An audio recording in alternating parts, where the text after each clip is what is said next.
दोस्तों, प्यारे प्यारे दोस्तों मेरे, आप लोगों से बहुत एनकरेज मिलते हैं, इसलिए आज मैं आप लोगों को बोलने जा रही हूँ मैं कैसे कभी साहित्यिक जगत से मैं कैसे जुड़ गई थी, वो बात बोलूँगी आज आपको।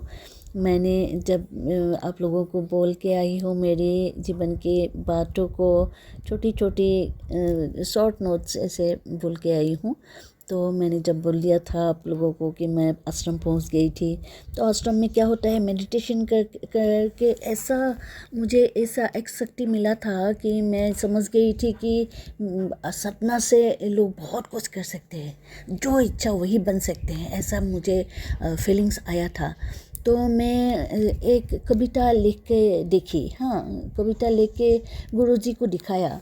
तो कभी गुरुजी ने बोला कि ये बहुत अच्छा कविता लिख रही हो तुम तो इतनी अच्छी लड़की औरत हो, तो वो दुनिया के कैसे जानेगी, तो दुनिया को बताओ, तुम्हारा दिल का बात जो आए वही लिखो, लिख के जाओ, सिर्फ लिखो, कुछ मत करना, सिर्फ लिखते जाओ लिखते जाओ लिखते जाओ। तो एक बहुत सारा जगत तुझे पहचानेगा। मैंने आशीर्वाद दिया, जाओ, तुमको ऐसे बोला। मेरा तो शरीर सारा ऐसा कपड़े करंट लग गया, ऐसा लगा था, इतना अच्छा आशीर्वाद दिया है गुरुजी ने। तो वो जो कविता नहीं लिखा था, एक्चुअली गीत लिखा था, सॉन्ग लिखा था, क्योंकि वो फंक्शन होने वाला था स्कूल का, जो एनुअल एग्ज़ाम हो जाता है उसके बाद जो फंक्शन होता है वो होने वाला था, तो मैं बच्चों के लिए लिखी थी। तो वो जो स्कूल का जो म्यूज़िक का टीचर होता है उनके हाथ में वो मैंने दिया, दे के बोला, देखिए इसको एक सुर लगाइए। तो ऐसे 2-4 दिन में हम लोगों को दिखाया, उन्होंने ऐसा सुर दूंगा, ऐसा सुर दूंगा, ऐसा ऐसा दिखाया। मुझे बहुत पसंद हुआ। लास्ट में क्या बोला, यही सुर दीजिए आप, ऐसे बोला। फिर मैं वो सेशन भी ख़त्म हो गया, तो मेरा बच्चे भी मुझे मिस कर रहे थे, तो मेरा हस्बैंड जाके फिर ले आया, मुझे घर ले आया वो आश्रम से।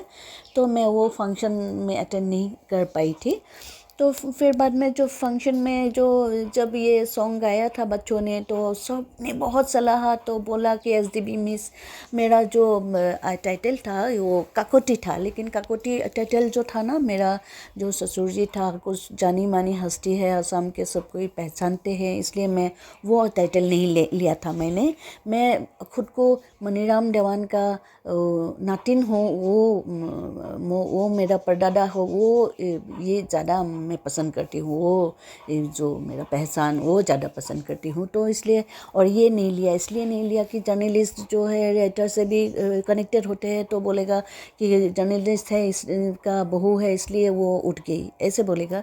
तो मैं वो पहचान नहीं देना चाहती थी, तो इसलिए कभी किसी को नहीं बोला कि मेरा ससुर जी ये है, बोले से पहचान जाएंगे। कभी किसी को नहीं बोला, जब कविता समाज में था तब भी कभी नहीं बोला कि मैं उनके वो एक लोटी बहू हूँ, कभी नहीं बोला। मैं वो पसंद ही नहीं था मुझे। तो वो पसंद नहीं, मेरा ससुर जी मुझे पसंद नहीं, ऐसा नहीं, मैं श्रद्धा करती हूँ। मैं वो उसका ये मेरा हस्बैंड का जो ये है वो परिचय है, वो नहीं, आइडेंटिटी से मैं नहीं उठना चाहती थी। मेरा परिचय, मैं खुद का परिचय से मैं परिचय देना चाहती थी। तो इसलिए मैंने नहीं, स्वप्नाली देवान बरुआ बोल के जानते थे वो आश्रम में एसडीबी मिस बोल के जानते थे, शॉर्ट फॉर्म में एसडीबी मिस बोल के सब कोई जानते थे। तो सबका ये तो बोल लिया कि ऐसा एसडीबी मिस ने ये गाना लिखा था। तो मेरा मौसी तो था, उसका ये भगत था, डिवोटी था। तो मौसी उधर में फंक्शन में थी, तो उसने मुझे फ़ोन करके बताया कि जूना, मेरा घर का नाम है जूना, तो जूना, जून बोलता है प्यार से मुझे, जून तूने क्या ये एक सॉन्ग लिखा था? तो मैंने बोला हाँ, बच्चों के लिए, हाँ। तो बोला बहुत अच्छा हुआ है, सबको ये सराहा है, बहुत अच्छा हुआ है, मुझे एकदम प्राउड फील हो रहा है, बोले सबको ये हल्ला करा है, इतना सुंदर गीत लिखा है एसडीबी मिस ने। तो मुझे मालूम पड़ गया कि वो गुरुजी का आशीर्वाद मुझ पर आ गया है, मेरा साधना का फल मुझे मिल गया है, तो मैं सकूँगी ऐसा लगा। तो मैंने उस दिन से मैंने सिर्फ स्टोरी लिखा, पोएम लिखा, ऐसे लिखते गया क्योंकि काम तो था नहीं। मैं घर में तो मैं घर में आके कुछ 2-4 महीने के बाद फिर चला गया उधर, हॉस्टल जाना पड़ा। वो कहीं नहीं आपको बोल रही हूँ। तो मैं ये भी बोला लास्ट टाइम वो कैसे वो होम अनाथ आश्रम पहुँच गई थी, वो भी बोला। शॉर्ट फॉर्म में बोल रही हूँ, लॉन्ग बोलूँगी, आस्ते धीरे बोलूँगी। तो जब उधर में गया तो टाइम तो बहुत मिलता था। तो उस टाइम में मैं सिर्फ रात दिन सिर्फ लिखती रहती थी क्योंकि मुझे ईश्वर का आशीर्वाद भी था और पैसा की भी ज़रूरत था। तो मैं जानती थी कि लिखाई साहित्य का भी पैसा होता है, ये सब भी जानती थी। तो इसलिए बहुत इसे लिखते गई थी। और जो कविताएं हैं तो वो पेपर, वो जो अग्रदूत बोलते हैं हमारा समीज का जो पेपर्स होते हैं, अग्रदूत में जाके 30-40 वो कविता दे के आई कि निकालिए। तो कब ऐसे कभी निकालते रहते थे। लेकिन मुझे ना पेपर पढ़ने को मेरा टाइम ही नहीं था। जब बच्चे बड़ा हुआ, मेरा 3 बच्चे को देखना और लोग का संभालना ही मेरा काम था। पेपर कहाँ पढूँ मैं। और मैं जब समय मिलता था पेपर से ज़्यादा मुझे वो लगाव था।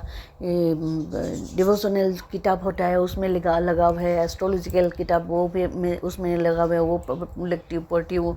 तो और फिर महान लोगों का जो जीवन गाथा है वो पढ़ के अच्छा लगता है।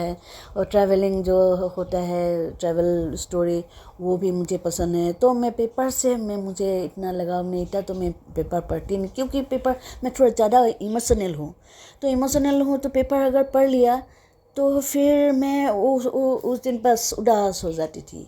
कहाँ एक्सीडेंट हो गया, कोई मर गया, किसी को कोई रेप कर दिया, कोई ऐसा। पेपर में तो हर रोज़ ऐसा खबर आता ही है, तो बहुत दुख लगता है मुझे। और मेरा सारा दिन मुझे वो मायूस रहना पड़ता था। तो इसलिए पेपर से मैं दूर ही रहती थी। ऊपर से ऐसे देखती थी इंटरेस्टिंग कुछ है क्या। तो एक बार देखी तो जब भाभी का घर में था, मैंने बोला था आपको, उसी दिन मैंने देखा था। भाभी का घर में रहते एक दिन देखा कि एक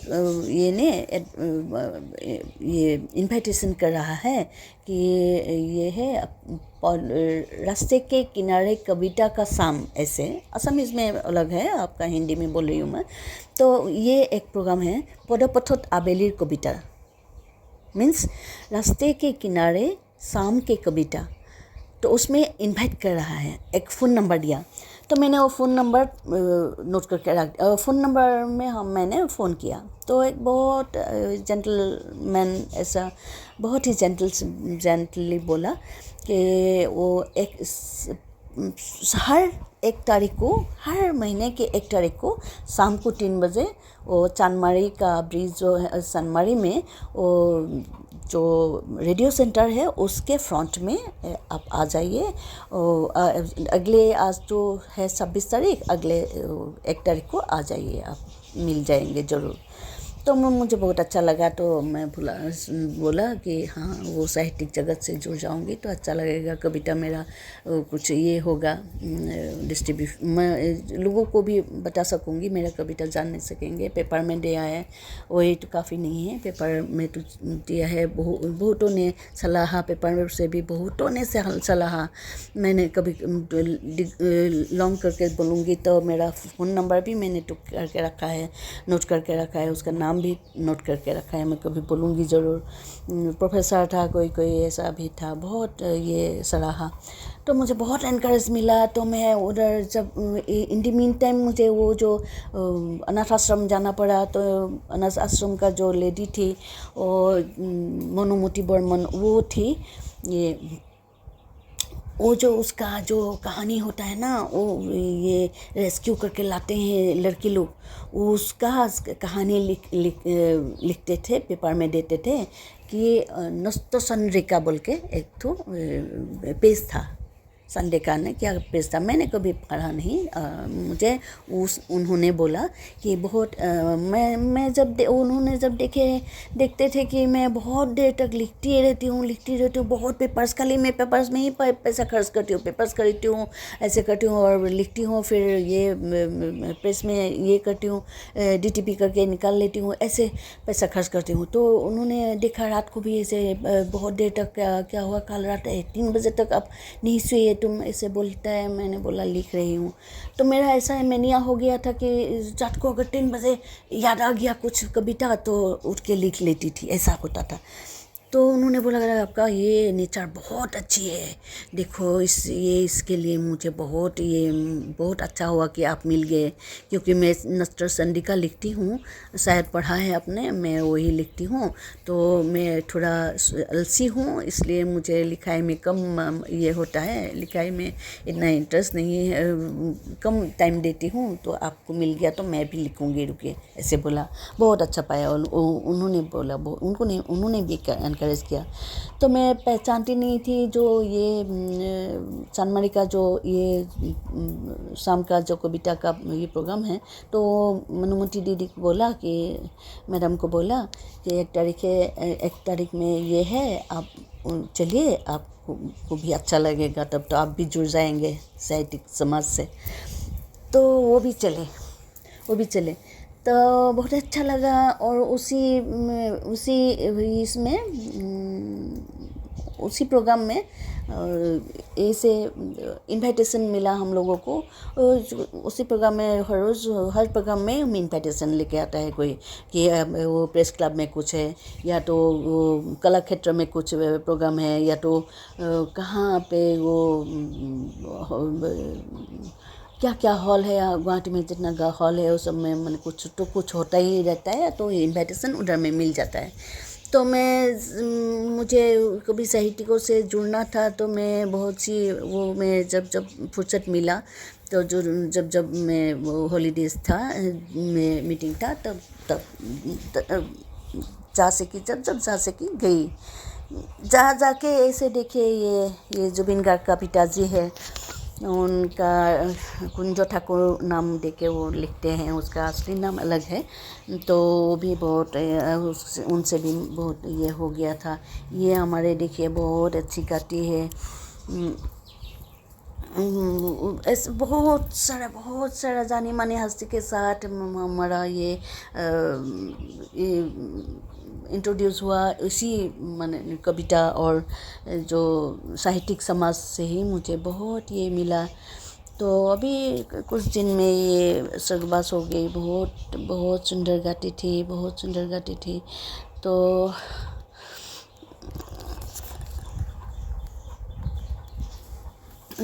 अब तो आपको बोल रही थी मैं, ये बहुत सारे इस हस्तियों से मुलाकात हुई। पहले तो जो हमारा वो ससुर जी जब जाते थे प्रेस क्लब में मीटिंग में, तब हम सोचते थे हाँ कितना ये है, कितना रिस्पेक्टेड जगह में जाते हैं, ऐसे लगा। फिर मैंने भी जाने को मुझे भी मिल गया चांस। हरदम प्रेस क्लब में हम लोग का मीटिंग होता ही है, ऐसे भी होता है, तो बहुत गया, प्रेस क्लब भी बहुत गया। तो साहित्यिक समाज भी जान गया, लोगों को भी पहचान गया। साहित्यिक देखिए, कभी आप ऐसे छोटे मोटे ऊपर से कोई कभी नहीं बन सकते हैं। राइटर बन सकते हैं क्योंकि राइटर तो क्या है इतना, लेकिन कभी बनने के लिए आपको दिल से, आपको बहुत साफ होना पड़ेगा, दिल से नरम होना पड़ेगा, ऐसे आप कभी नहीं बन सकते। तो कभी समाज में जब मुझे जान पहचान हुआ, तो मैं बहुत खुश थी। इतना अच्छे लोगों के साथ जान पहचाना हुआ, बहुत अच्छा लगा। तो ये जो हिरण्मयी बा था, वो बा बहुत प्यारी सी बा है। जब मैं जानती थी कि मैं ऐसे होम में थी और हॉस्टल में भी थी, तभी वो उसके घर ले जाके मुझे रखते थे, उसके साथ रहती थी। वो मुझे लखीमपुर घुमाया, तेजपुर घुमाया, बहुत सारा वो उनके साथ बहुत गया मैं। बहुत प्यारी सी है। ये देखिए, ये प्रेस क्लब का मीटिंग में ये मनुमती जी भी गया था, ये साइड में है मनुमती जी। तो ऐसे ही मैं जुड़ गई थी जो साहित्यिक समाज से। उनको बहुत प्यार मिला ये साहित्यिक समाज में। तो जब भी जो मीटिंग में भी जाती हूँ, हम लोग का प्रोग्राम होते हैं, सब मीटिंग के बाद ये होता है 20-20 में वो कविता का ये खुद का लिखा हुआ कविता पाठ करना पड़ता है, रिसाइट करना पड़ता है। तो मैं जब करती हूँ तो कभी कोई अगर देर से आ गया मीटिंग में तो फिर बोलते हैं आपका रिसाइट वो हो गया क्या, आपका कविता हो गया क्या? तो मैंने अगर बोल दिया कि हो गया, हाँ हो बहुत मिस किया ऐसा बोलता है। इतना लगाव आ गया, सब कोई बहुत ही करता था, हमको बहुत इनकरेज करता था, सब कोई बहुत आ गई बहुत प्यार करते थे, सब कोई बहुत प्यार करती थी, सब कोई बोलती थी इतना प्यारी है, इतना अच्छी है, ऐसे बोलती थी। तो मैं वो सभी कविता जगत भी बहुत ये है। देखिए कभी कभी ऐसा बुक फेयर में होता है मीटिंग, ये बुक फेयर का है। प्रणब बर्मन ये भी फेमस कवि है असम का। बहुतों से मिल जो वो ये इंट्रोड्यूस हुआ कवि समाज से, साहित्यिक समाज से इंट्रोड्यूस हुआ। फिर ऐसा हो गया था कि महीने में 3 तो हम लोग का परमानेंट मीटिंग होता था। एक JB लॉ कॉलेज में होता था, एक रास्ते के किनारे होता था, चांदमारी ब्रिज के सामने किनारे, और एक होता था ये जो पार्क है उधर में, चांदमारी में एक पार्क है उधर में होता था, और एक होता था पेंशनर्स भवन में। ऐसे बहुत सा मीटिंग होता था, महीना में 3-4 मीटिंग एकदम कंपलसरी था। तो लोग में जाके से इंटरेस्टिंग बात है कि हरदम मीटिंग में मिलती हूँ, और मेरा जो ये भी है, जो मेरा जो इनोग्रेट किया था किताब, तो उनको उसमें भी मैं ये इनविटेशन दिया था। तो पहले जब पहुँच के मैं आशीर्वाद लिया था, मुझे इंट्रोड्यूस किया गया था, ये मृणालिनी देवी बाइडो है ऐसा बोला। तो बहुत दिनों तक तो मुझे मालूम ही नहीं था कि ये हमारा जो रिस्पेक्टेड ये है CM है, उनकी माँ है। ऐसे हम लोग का जो लिटरेचर का जो मीटिंग होता है उसमें तो पॉलिटिकल कोई बात होता नहीं, तो मुझे मालूम ही नहीं था कि वो हिमंत बिस्वा शर्मा जी का मम्मी है। बहुत अच्छी बातें करती है, सिखाती है हम लोगों को, बहुत रिस्पेक्ट आता है। तो प्यारी सी वो मृणालिनी देवी जी को बहुत बहुत प्रणाम।